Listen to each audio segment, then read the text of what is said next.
नमस्ते सम्पूर्ण साथीहरूलाई। म सेङ्जा अर्जुन चौपारीबाट शान्ति केसी। साथीहरू, यो हाम्रो गाउँ हो पिपल डाँडा।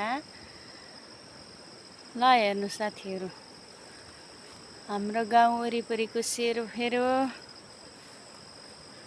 यो सफा अनि सुन्दर डाँडा काँडा, हल्का हल्का हुस्सु पनि लागेको छ साथीहरू। बर्खाको टाइम है, हेर्नु त हुस्सु लागेको कस्तो राम्रो देखिएको के।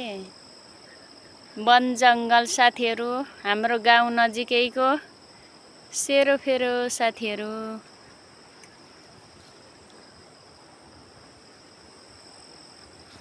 देख्न सक्नुहुन्छ साथीहरूले। ल, सेङ्जा अर्जुन चौपारी सेरोफेरो साथीहरू।